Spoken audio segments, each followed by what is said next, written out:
Hey, beautiful mama. Welcome to the Radiant Mom Rising podcast, where we believe you were never meant to just survive. You were born to shine. I'm your host, Mary Dibble, life coach, mom of three, and your biggest cheerleader in creating a life and business you love. Each week, we dive into real conversations about mindset, motherhood, healing, and purpose, helping you break free from overwhelm, rediscover your worth, and rise into the confident, radiant woman you were meant to be. Because when moms rise, the world rises with us. So grab your coffee, take a deep breath, and let's get ready to rise together. Hey, Barbara, thank you so much for joining us today. How are you doing? I'm doing great. It's a privilege to be here. Thank you. Well, it's an honor to have you. I'm loving your book, so I can't wait to get into that a little bit today. But let's get started. If you will, just introduce yourself to the audience and tell us a little bit about who you are and what you do. Sure. So Barbara Burgess is my name, and most recently author of the book Enough. But I will say, out of all of the interview questions I get when we're talking on podcasts, this is the hardest one because I will say, as I move into this next season of life, I'm like, how does one define oneself? And I think, by my describing my experience of it, hopefully others will relate. But that's part of it, right? Is that, I'm somebody who worked in a corporate career in a traditional way. Then I went to work for a for-profit that was smaller that became a nonprofit. And I'm somebody who, jack of all trades, master of none. And so I have been in internet marketing and e-commerce and sales and operations. And, by the time I left that organization, I was COO. And most of what I've done in my life, I never sort of pre-anticipated that would be the spot I'm in. It's just like, oh, there's something in front of me. Let me engage and discover like where this is going to take me, right?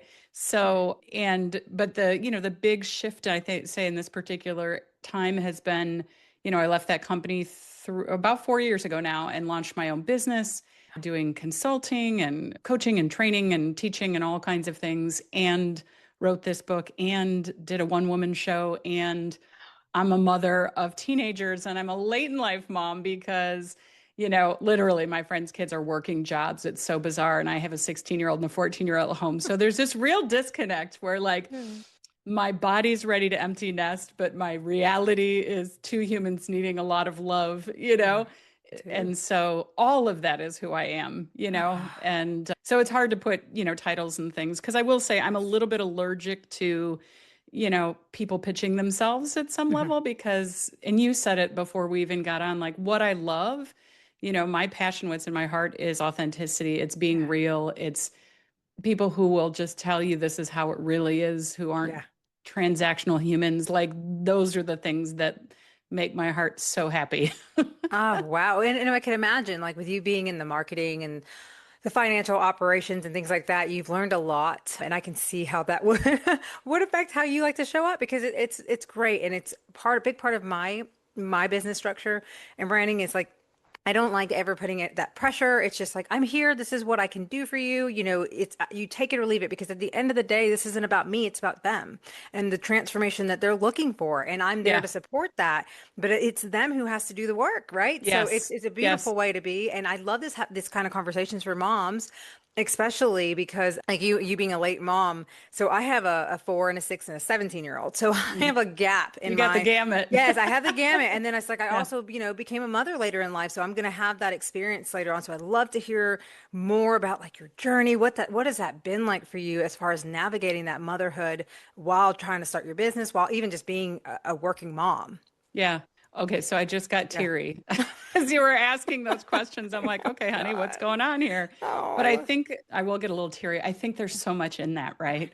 Because when I think about this journey of what it has been to be a mother and always be a working mother for that whole period of time, like it's all of it, right? So I think about, when they were younger and pulling them to events where I was speaking and they're sitting in the green room or they're doing this or that or whatever, like, which I think is a beautiful thing. Like I work with a lot of, mom executives who have that guilt, right? Oh And yeah. it's like, I don't believe in it, but doesn't mean I don't feel it myself at times, like for different pieces. But I think about what the beauty of seeing what mothers do. Like I love when kids get that exposure, and get to see that. And I think it's as important as the women who have dedicated themselves to truly nurturing in the home as their full-time job because they're both jobs. And I think we're always sorting like the percentage of our human resource and where we're going to allocate it given our life circumstances and all those things. So, for me, I was very grateful for having chosen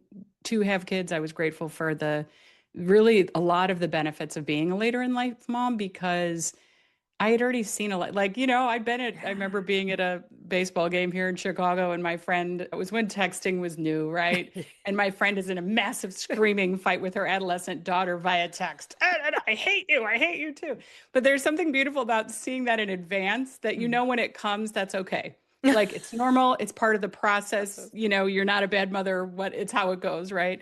So I feel like, having done the job later, there was a lot about that. And there was a lot I just knew from life's journey, meaning I remember saying to my husband once, like, the kids were arguing about something and he was getting irritated. And I said, listen, in a minute, we're going to miss that music. We are going to just, like, it's going to feel so quiet that it will be upsetting to not have that, right? So when you're older, you have the benefit of that. Now, when you're younger, you have the benefit of all the energy. Yeah. Isn't that the truth? Dedicated to bizarre body things happening later. So that's what that piece was like. But I will say, like, this is a whole new season. Them as, I will say, post-adolescent, or, in adolescence as teenagers, I think there's so much that people don't tell parents. Like, if you're aware, if you're conscious, if you're present, every piece of your unfinished business is going to be triggered as they go through their journeys. Every single freaking piece, if you're paying attention. And so, in some ways it's about them and it's not about them, right? You're trying to do different things, but what I'm really trying to do as a mom of adolescents is go back and protect and take care of the young girl who couldn't for herself at that time that I was that age, right? That's what it's really happening under the guise of looking like I'm trying to, guide my kids or give them certain direction and things like that. So I just think it's raw as shit. It is just such a journey of courage to do this thing. And again, whether you birthed your children or adopted them or whatever,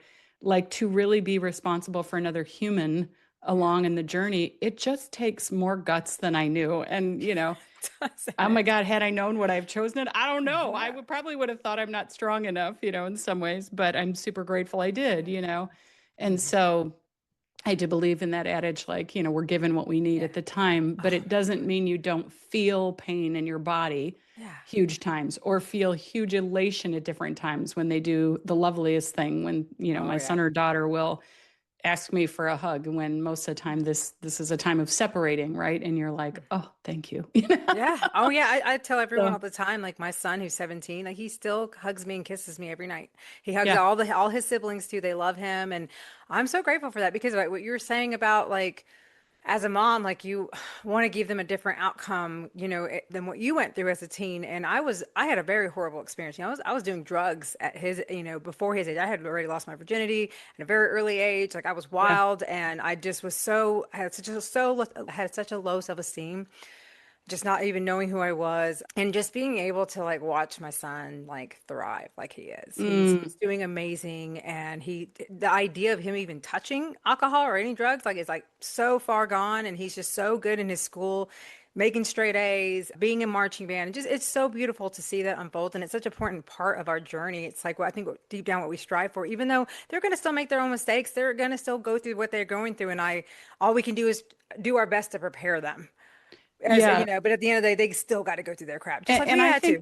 I think that's the big thing that I'm continuing to lean into, the discomfort of that, because I think I really thought I could make sure they didn't have the experiences I had. I could protect them, or I could help them make better choices. My equivalent is, like, I look at all the ways I gave myself over and didn't respect myself, like, so many choices that way.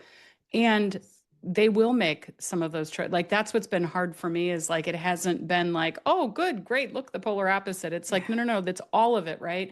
And trying to discern, where do I end and they begin, and where do I, like, I'm not a helicopter mom. I leave a pretty good amount of space, all that kind of stuff. But it's I think particularly at this age, it's such a fine line of enough leash, but still guiding, right? And I think, again, there isn't a perfect path. And I think when I was younger, even when they were littler, because, like, oh, I could control things, right? I, in a stronger way, that there was an arrogance that came with that that's not healthy. Yeah. And I think you get humbled over time on different things, like, and it happens at different phases of their lives. But I think now I just respect anyone in the journey and whatever is happening with their kid or whatever they're dealing with, because, sometimes it's great and sometimes it's hard, and we can't really make it all about us. It's not Yeah. like, oh, if I had only made this choice and this choice and this choice, then like, no, because they're in the mix as their own unique human too. And I do believe, and I remember saying this to kids when they were little, which they probably wouldn't remember. I'm like, hey, you picked me. Okay. Like that's my spiritual belief. I'm like, you're up there and you're like, I'll take her, And so I'm like, you get everything that comes with that. Yes, yes. I can't remember. My kids were saying something the other day. I was in an overgiving moment or over helping or over whatever it is. And my son had said something like, I was a bit much, Mom. And I said, hey, I am a bit much. Like, welcome to me. Like, are you just discovering this? Because if so, like, where you been? I love that. I love that. Yeah, get with it. Like, hello, this is who I've been. Yeah. Yes. Yeah. Yeah. And more to come, probably. I'll Oh, probably yeah. humiliate, embarrass you, and do a lot of other things. So buckle up. Yes. That's how it goes. They'll learn to Yeah. appreciate. They'll look back and be so grateful for that, and have some awesome stories to Yeah. share as they have make their own families and things like that. So it's wonderful to watch them grow and to be able to do what we do on this journey as well. To have them see us grow and evolve. Like especially my oldest, he's seen me change in so many ways because I was broken. I was 20 years old. I had just been working to get over my addiction to drugs, and like he was exactly like you said earlier, like how God just gives you what you need. That's Yes. what I needed to have that purpose to be like, okay, no, this is it, Mary. I'm Yeah. not, and I did, and I turned my life completely around. And then later on in life, after meeting life coaching and got introduced to life coaching, was able to even attract my soulmates, the guy I'm married to today, who have had two more kids and adopted my firstborn. So I love it, and it's just a fun, awesome journey that we're on, and it's cool to Well, and see, you think you about know. even that benefit that Mhm. is hard to understand, and you couldn't have told your 20-year-old self at some level, but like Yeah. the fact that he got to see you through that journey probably has added a lot of that kindness, that warmth, that gratitude, his choices, like that probably informed the journey in a way we could never know, I know, So it's like right? even to go back, because I think about this, like my kids are growing up with way more than I did, but I also know my mother grew up with way more than my grandmother had. And you want them to like know and appreciate and understand, but they can't. All they can have is their experience. And I think the fact that, your son got to see so much of that, like what a gift, what a Yeah. gift that we wouldn't have gone, oh, I'm going to intentionally like, let me get into drugs so he can learn a lesson I standing know, next to right? me. Like probably Well, not, but yeah, well, it's a great way, like you say, to reframe the way we see our past and understand that does not have to define who you are. You don't have yeah, to beat yourself up or have this guilt or that idea of like, oh, I should have done this, or if I had only done this or made this decision, then this. No, we don't really know. yeah, It's like it's all about like, you know what? I don't have control over that. What's done is done, but I do have the power to change my now and my future by now, learning from all these experiences and learning from even the things that you kind of regret. But it's like, okay, well, let's not beat ourselves up about it, acknowledge, yeah, it might have sucked. yeah, Yeah, I wish but hey, okay, now moving forward, you can be more mindful. Like, okay, going forward, now I'm going to be more, discerning as far as making a decision this quickly or really taking the time to listen to my intuition. I think that's a big part that's something on my journey recently is really hmm, paying attention to my intuition. When I learned that I was an energy projector, because I'm just diving into human design, it's yeah. like just, and I'm a splenic, so it's like knowing that I tend to make you know instant decisions. It's like that's so important to really tune in and embrace my intuition so that I Yeah. do make the right decisions instead of jumping too soon at the wrong stuff because I give myself almost too much time to overthink. So, Well, and I think that for me, like going back to the book piece of it, like there's a section when I talk about my body and discovering the fact that it really is a finely tuned GPS, like to your point, because we've talked about intuition, like I've known about that my whole life, but it's actually much more scientific than I realized, A, and B, there's so much richness there that we are, I think, intentionally kept ignorant from because I don't know what the world would do with women empowered at the level that we're becoming empowered. Like, holy cow, they're like, I don't know if we can handle it. But to your point, a lot of the reason I could not before is because of early trauma. I wasn't in my body. I was outside of my body. I was disassociated. I was all those things. So like I could not have had the level of tuning in to decisions, to your point, that I can now embrace because I'm learning to come back into it, right? Yeah. And for me, every time that I am in it, every time that I can tune in, I'm sort of blown away. Like, wow, it really knows what it needs as a partner in this journey Yeah. in a way that I have just historically ignored it. Like, I'm going to soldier through this. I'm going to tough through that. I'm just going to, well, everybody else is doing this. Well, and to really understand, like, oh no, like, and you even said this about this journey and all these things at this time of life. I think one of the most wonderful things of being at this time of life in this journey is you just realize, like, oh my God, there's 1,000 models out there and it's all wonderful and it's all total BS in the sense that, like, beautifully, we get to create. Yeah. We get to make what parenting looks like any darn thing we want. Yeah. Where we get in trouble is not tuning into the intuition in the body and looking outside there like, okay, what's that book say? What's that expert say? What's the newest thing here? I think Yes. those can all inform our experience, but ultimately our job is to remember we're totally alone, in a good way. We're connected to everybody, but to go inside and say, okay, this is outrageous, but this is what I feel like doing. Like, ugh, it goes against the advice, but this is my sense, and go, Yes. And I Yes. think that's the beauty, is like we get to. And I think my younger self would have had no clue. Like, I mean, A, she had to mature, but B, even beyond that, it's like she would not have been bold enough to increasingly not care what other people think to make the choices that I'm making at this stage of life. And I still get caught in the trap. In the book, I talk a lot about comparison because I'm still so tempted into those abysses where it's like, I finally feel like I'm settled in myself and everything's great and I'm loving my life. And then I see somebody else, and then all of a sudden you're right back at it like, oh, shoulda, coulda, woulda, blah, blah, blah, blah. Oh, well, first of all, Barbara, you're beautiful. Because it's like funny because I'm reading your book. It's been amazing. And I'm just like, oh my God, what was she like? It's weird how like other people look at you and are like, how can she even think that about herself? Because people like don't realize it with me too. Like when people say, oh, you're so beautiful. And I'm like, I did not believe that for most of my life. I thought I was Yes. fat and ugly and something was wrong with me and I always need to change it. And I had that comparison, especially growing up in with all these pop stars and models and, it's like all that, like you had to look a certain way to be perfect and to be accepted. And it's like, I felt totally into that as a young Yeah. girl, and that's a scary thing. Even as a parent, it's like we don't want our kids to either also fall into those traps. I really work with I have one daughter and she's 6. So I'm really, but even my sons, of course, every one of them, I'm really always trying to build confidence in them and just get them Yeah. to love themselves and, really be as best as I can, of course, because I know that's still their own journey. Sometimes you're only saying that, mom, because you're my mom, kind of Totally. And they will attitude. believe that, right? They will just believe that even if it's not true. Yes. Exactly. So, but my hope is to help them because I even have my daughter, like at night, like, I'll have her repeat after me and say things like, I am brave, I am Mhm. strong, I am beautiful, I am worthy, because those are the kind of things I want imprinted in her, like in her Yes. subconscious mind, because I didn't have that. Yeah. So it's Well, like and a lot and of I will work. say, even if cognitively she remembers none of it, because like 0 to 7, they hold very little memory. She is energetically experiencing that space with you of you reparenting yourself through her. And I think like that alone is such a freaking gift. Like you think if any of us could go back and have what you just described, like, I'm sorry, I want that now at this age. I want someone to sit with me at night and to have me repeat those things and to hear my Yes. voice come out of my mouth, right? To really Yes. exist and experience that. I think that's like such a priceless thing, It is. And It is. It's what I'm yeah, so passionate about with moms, sharing that because it really does start with us, So yeah. I always share the story that I'll never forget when I had to be 3 years old, watching my mom in the mirror, Mm, and she was calling herself fat, and I didn't even realize back then that I'd imprinted in me because I remember thinking, oh well, I'm her daughter, so I must. That's my mommy, so that must mean that's true about me.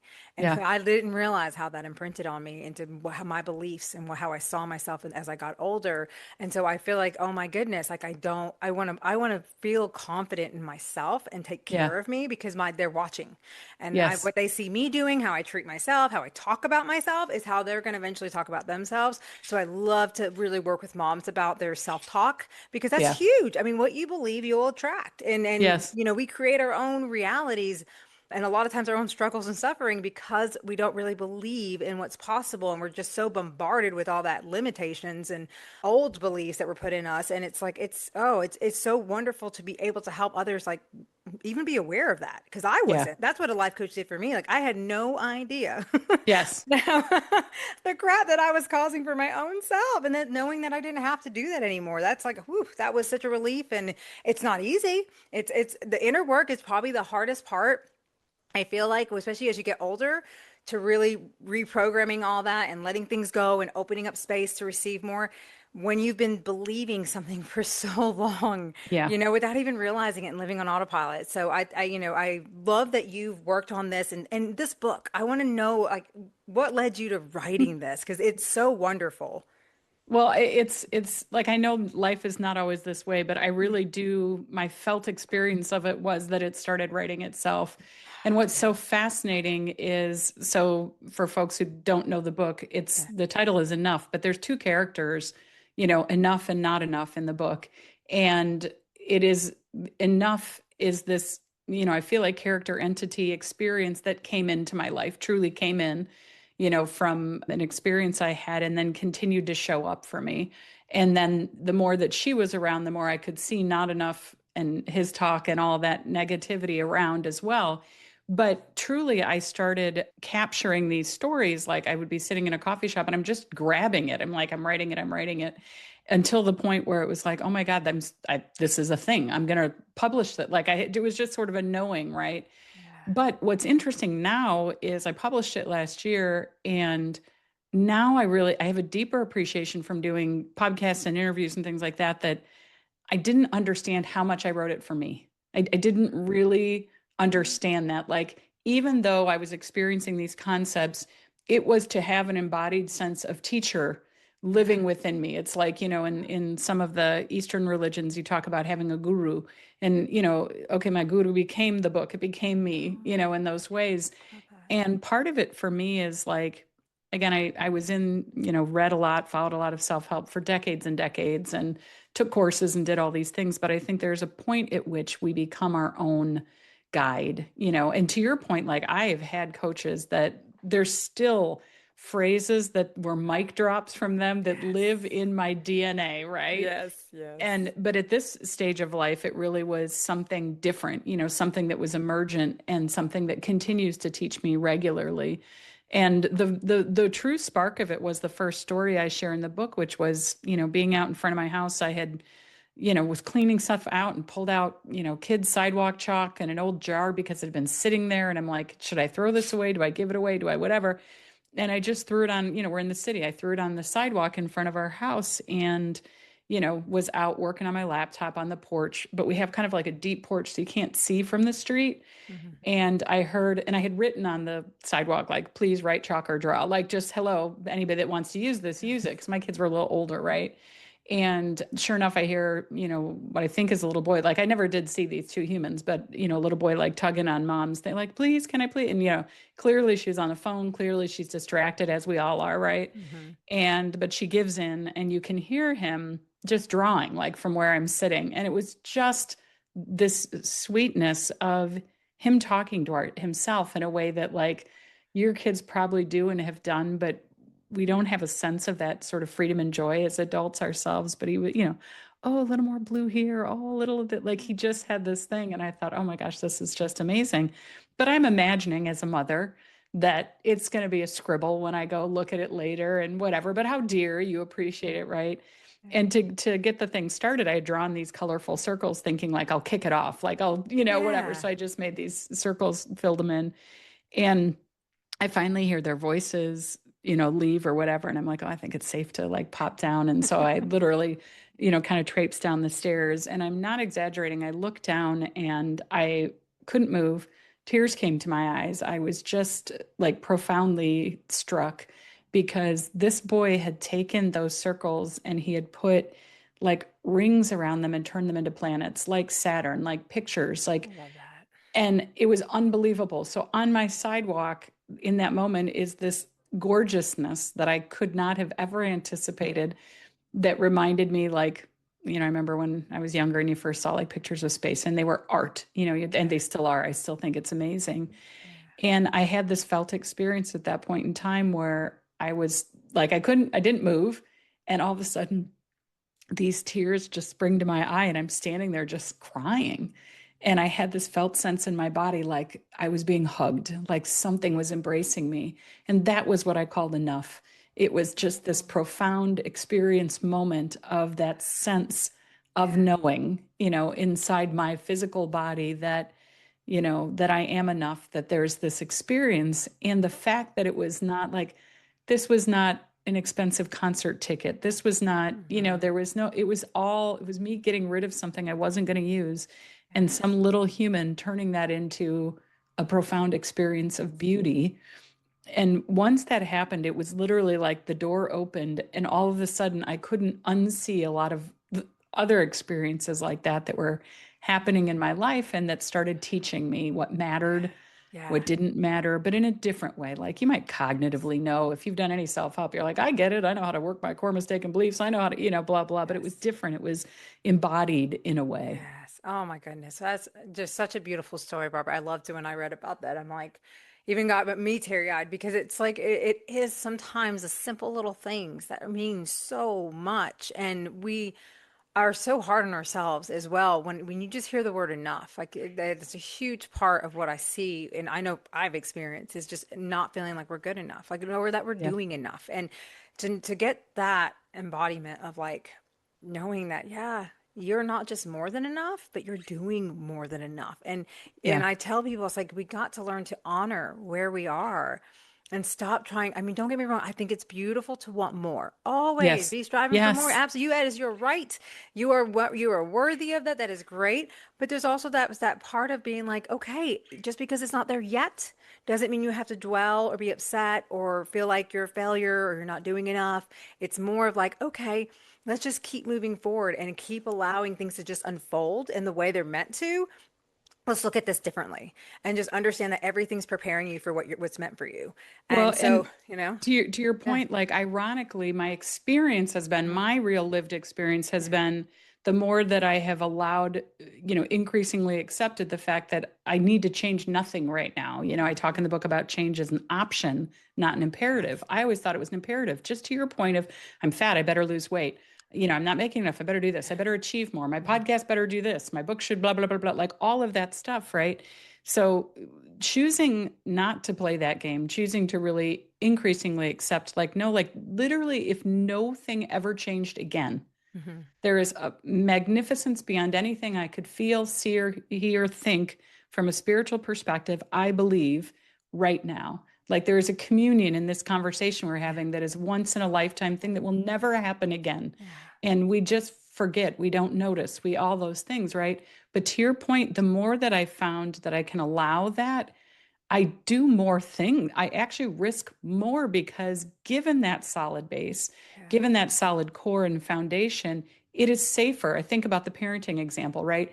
When kids have that safe attachment base, they stray farther away. Yeah. When they don't feel that, attachment so much, they're going to stay. I mean, now some of it's age-wise, depends where they are developmentally, Yes. right? Yeah. But by and large, it is to me allowing enough to come into my life created my own adult safe base, there, I forget who said that phrase, it's never too late to have a happy childhood, but it's like, okay, good. So I didn't get to experience it back then, but right in this moment, I Yeah. am getting to become my own secure base.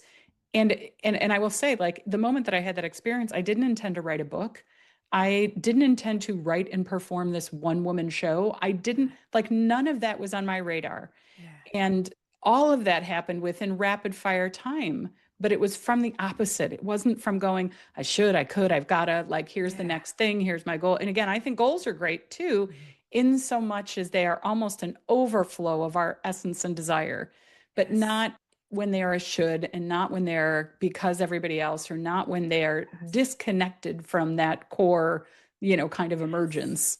Oh, yeah, I couldn't have said it better myself. I love that because it's so true. Everyone focuses on like, well, how can I get this? How can I do this? How can I do that? And I'm like, but the answers will come as you just start taking action. Like even just putting yourself out there and just meeting people and trying new things can literally bring so much downloads, even meditating. Like you Yep. never know. Like I've had times where I remember one time I was just having a kind of a rough morning. I was off my game. I just didn't feel like doing anything. Like I felt like just kind of down. I'm just my emotions, maybe my hormones were off. I don't know what it was. I just was really feeling down.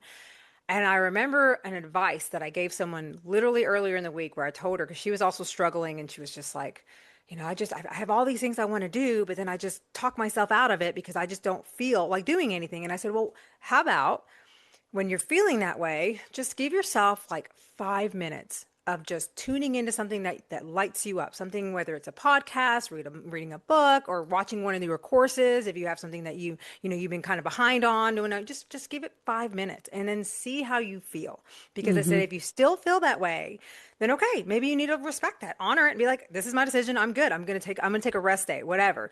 Yep. But see if it might fuel something in you, right? So I decided to take that advice, and I'll never forget. I sat in while I'm listening to one of my courses, and it was something I've watched before, but I decided to just tune into it. And not even like 2 minutes in, all of a sudden I had this huge download of like what I could do next in my business, or what and I created something amazing from that. And so I always like to encourage people, like, just don't overthink it. We do that as Yeah. well. We do that a lot, don't we? We always Oh, we overthink things. do. We worry about Yeah. like the outcome. We focus, but I've learned one of the biggest things I've learned, what you focus on is a big deal because what you Yeah. focus on, you're going to track. So if you focus a lot on the lack of, if you focus on what you don't have, then you're going to keep having lack. You're going to keep having the things that you don't want show up.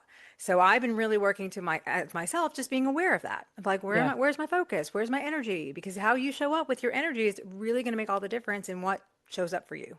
Well, So and that piece I remember because again, I've learned a lot cognitively, but then yeah, living it is a different thing, right? it And is. to that point, when I started my business, I thought, my choice was I'm going to do this unlike what people had trained me in. Like, I want to do it my own way. I want, and all that kind of stuff. And it was just what you described. Like, I get to go meet people. I get to hang with people I like. I get to Yeah, talk about what matters to me. And then yeah, business comes out of that, right? But I learned, it probably started about 6 to 9 months into the business. Like, when I started getting in that other space of transactions and worry and planning, literally my pipeline would dry up. It was mm, like I'd go from such abundance in there to like nothing. yeah, And so what I learned in those moments is like that's when I pause and go play. Like yeah, I've gotten too serious, too heavy, too overthinking, too planny, which I yeah, can do to your point. yeah, And I was like, oops, yikes, done. Let's go out. Let's go walk in nature. Let's go do something, whatever. yeah. Let's listen to something fun and delightful. And then when I come back, it's irrelevant. Like then you're playing again. And then in that playing, oh my gosh, go figure. Somebody calls, some email comes, something happens.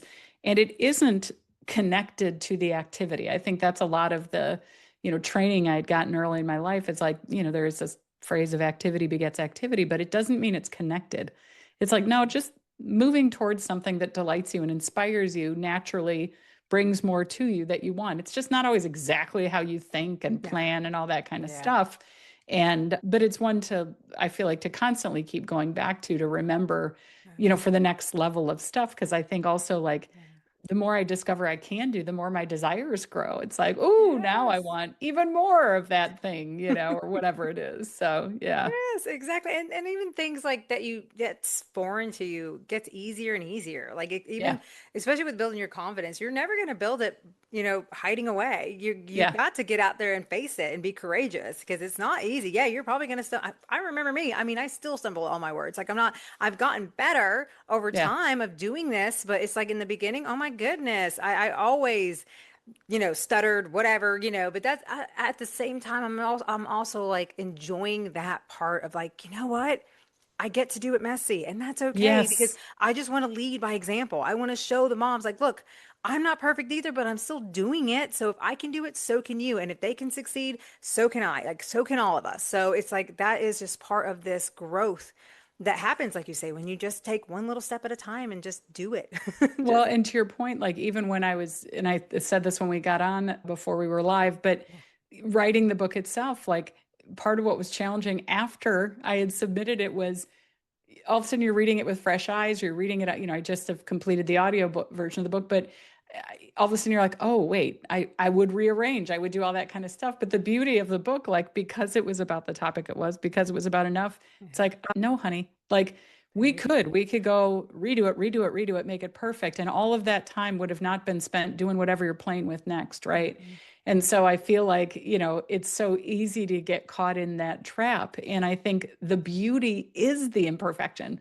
It truly is being where we are and expressing it as it is in the point in time, and knowing that we'll look back on this and have the Yeah. ability to do it better. Like, I hope so. I hope I Yeah. look back in the next book or two and go, oh my gosh, my writing's gotten so much better. I hope that's what I say, right? Yes. Or I You're right. desire to touch it in a different way. And I think that's like, I've really been working on shifting my life from the have to the get to. I've Yes. got I to love do that. this, I've got to do this, I've got to do this. It's like, no, no, no. I get to put this book out. I get to do the show. I get to express this thing. I get to meet people.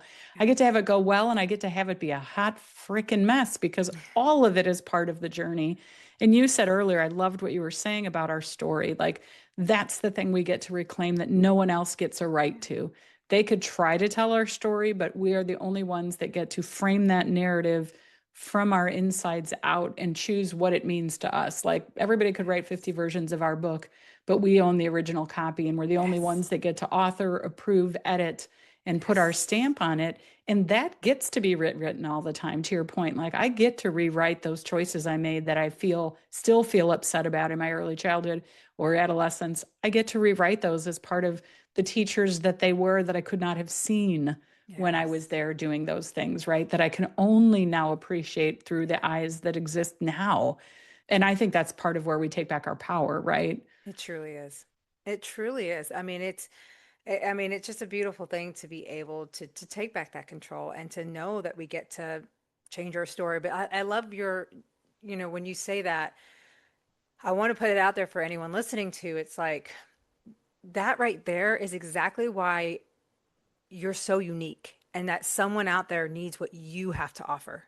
That's why if people are out there like, well, there's so many people doing all these things and have all these businesses. Like, who am I? Well, because you have your own unique story. You have Yes. your own unique journey that's going to really resonate and really help someone else in a similar situation. It's So that's, so, so true. I just want to exclamation mark everything you said, because I had a spiritual advisor who was lovely, that, through this process when I was writing, and she had said to me at one point in time, she's like, by the way, when you put this out, you will discover all these other books that are similar, and you will discover things that have been named the same time, et cetera. She's like, I'm telling you this now so that when that moment comes, this is going to be planted in your mind, which is to say, it doesn't matter. And she said basically exactly what you just said. Like, your job is not to, like, your job is to put into this your particular unique essence. And I write about in the book one of the experiences I had of this when I was earlier in my business, probably in the first year, and a woman had asked me for an endorsement, who literally does what I do for a living, right?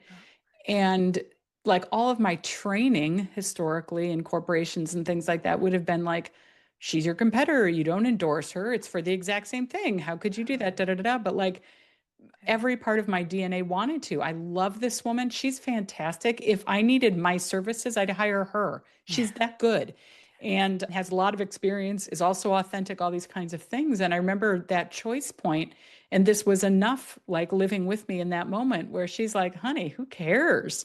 Like, who cares, competitor or not? Who cares your bio, her bio? Who cares, right? Yeah. Hmm. And so I loved crafting this endorsement for her. And it was, a couple sentences, a short paragraph. And I felt so good when I sent it off, meaning that endorsement for her served me, I guarantee, more than it served her, right? Hmm. I don't know how many people she was asking. I don't know what she published. I didn't follow through to see, but my heart Yeah. was expanded in the giving of Yes. what felt true to me. And it would have felt stingy and small Hmm. minded and narrow to not allow that abundance to pour forth from my heart. Yeah. But it's such a, odd world that we live in, where we think, Yeah. oh no, they did it already. And in the book I have a quote from Henry Van Dyke, and I won't quote it exactly, but it's something like, and it was something I saw on a postcard when I was 12, and we were on vacation, and I remember it was like, in one of these bookstores or something, but it said, use what talents you possess. The woods would be silent if no bird sang except those that sang the best. Oh, And my wording's not exactly right on that, but it was a mic drop in that regard. Like, no, if we're all sitting around waiting for the best bird who has the one bird message, literally you would walk in the woods and it would be quiet yeah, because absolutely. the odds that you're going to run across that one bird where it, and by the way, it wouldn't even have all the harmonies and things. And that's where I think I love the message that you're sharing with listeners, because what we need as a planet is everyone putting that out. We Yes. need the chorus of those voices, sometimes which sounds very, very, very similar, sometimes that are harmonizing, sometimes whatever. But, I strongly believe in my DNA that if we can all do that, truly, that is transformative to the planet It and to all is. of us in ways we can't know, I know. sitting It's in our little world planning ahead. And it is like, I mean, that Nike saying is so kind of silly, but so true. Like, just do it. Yeah. Don't think about it. Don't look back. yeah, Don't wonder. Like, I've had a number of people like, so how's your book going? What are you doing to promote it? Blah, blah, blah. I'm like, irrelevant to me. Like, yeah. Mm-hmm. I birthed that and birthed and other stuff. Like, Yeah. I would have asked that question in the past, but it really is not even Yeah. something at this point that matters to me because I'm just following where I'm being led. Exactly. I love that. And also to the whole point of like the sharing and with someone who's in a similar field as you are, I love that because that's what I'm all about. I believe in us rising and thriving together. It's a big part of my messaging because like I love that abundance mindset. And for Yeah. anyone who ever feels like if you catch yourself feeling that whole like, oh, well, she also does the same thing I do. I don't think that's where that scarcity mindset is. That is truly Yes. an example of what scarcity mindset is because believing that there's not enough for everyone is what's going to hold you back from receiving even more. You giving like that is so telling the universe that you're ready to receive even more because that's such a blessing to give. The more you give, the more you get. And I do believe in that. And so like I'm that kind of person. Like every time I meet someone, like even if it's just to love on your comments and help build your algorithm, whatever I can do to support you. And that's why I'm doing this podcast because I love supporting other women in business and I want to help them to get out Yeah. there and to be known and get your story out there because what some people are going to like me and then some people are not, but I want you Yep. to know, but at the end of the day, I want everyone to have a support in some way or another. So that's why I think it's beautiful to have these networking connections because I might meet someone who may not feel like I'm the right person for them, but I'm like, but I know this amazing coach who is. Maybe you just need to go in her world because at the end of the day, I just want them to see that transformation for themselves. I want them to find that success and vice versa. Like there might be people Yes. that, because I met someone the other day who wasn't a mom, but we have very similar ideas and we love that mindset work. And I said, she's like, I do meet sometimes moms who feel like, that I don't understand where they are. And so Yeah. she's like, well, now I know you, Mary. So I'm like, absolutely. And same here. I might have people that may not have kids or may just not really feel good with me. And I'm happy to send them your way. I really believe in that in so many ways. Like even when people reach out to you and maybe sharing their offers, that takes courage. Yes, it does. Not a lot of people have the courage to reach out to somebody just blindly and be like, hey, do you need help with this? This is who I am. This is what I do. We shouldn't make them feel bad for that. I think there's a Yeah. sense that where we sometimes feel like, oh, they're salesy. Oh my God. But this is their lifestyle. This is what they're doing. And it's okay to share. You don't have to accept it, but lovingly, whether it is for you or not, but it's also, like I said, give them a little grace because you also want people to respond to you like that when you share what you have to offer because they may need exactly what you have and maybe Yeah. not. But hey, I've made amazing connections sometimes from just sharing, hey, this is who I am. This is what I'm doing. If you know anybody or if you need it, here it is, and so Well, and yeah. I think to that point, I have a couple of particular business women that I follow that I'm on, and I don't like my email, I clear out pretty regularly in the sense that I don't have a whole lot of newsletters and things that I'm on. But there's a couple that I follow that I love them selling to me. And I may rarely buy, but I can feel their authenticity in it. Yeah. And there's something delightful about feeling them loving what matters to them that is a Yeah. gift to me, and not everything is that way, but to your point, to just even have the courage to do it. And when the one woman show I did, the idea was like there's two me's. There's me who's in this world as we're living, and there's me that's in this alternate reality. But as you were describing it, there's a couple scenes there where in essence the one who's in this alternate reality, she gets permission to come back or to come down to this experience and explain a little bit and compare and contrast what her experience is in her world like this. And I just laugh because what you end up finding out through the play is that the name of that place is called Grace. And but what emerges is there people don't think about things transactionally, like they give because they're so overflowing. Yeah. And what they discover, like scientifically, we know this in our world, when you give, your heart's expanded, your health is in better shape, your nervous system is regulated, all that kind of stuff. And so we get the benefit when we authentically share. And to her, who's coming back to visit, she's like, I don't quite understand why you guys aren't like, wait, it's better for your health. You did it. Like it has all these benefits. Why are you doing, you're asking me why we're doing it this way. Like, why are you doing it this, like, why do you guard things? Why do you hoard resources? Like, whatever. And she talks about work that way as well. She's like, well, we don't have it like how you describe it. She's like, it's just everybody does all the things that delight them and it all gets taken care of. And some of these beings love to tend to children. And so they become what you would call teachers. And some of them love to raise the animals and some of them love to make the food. And so, but like everyone's doing all of these things. And there are people, and I say like me, who love to do lots of them, right? But when that happens, everything's covered. There isn't scarcity, to your point. There, it just does not exist because we know this as we get more evolved, but it is a construct. It's just we keep buying it so much, right? And so, but to your point, like even for me, I try to catch myself because you still have, you just have these really human moments, or you're having your down day or whatever, and it's like, it's not, oh, I'm never going to feel that way again. I'm never going to get caught in that trap. It's like, can I notice and shift out of it faster? Is really the only thing I expect of myself. Like, oh, there I go again. God bless you, honey. I love you. Way to go. Like, let's get out now, Yeah. So yeah, I love. And there's I such love that power mission. in that, right? That's Oh, such power in that to be such able to power. recognize and even like have that compassion. Like, yo, I get it. Like, I know this is hard. It sucks. I feel you. It's like almost like talking to that inner child because that's Yeah. where a part of that's coming from. It's like the emotions like from something that happened in your past. It's just showing up again. And be able to kind of lovingly, hey, I hear you. I see you. I understand, but we'll be okay. We got this.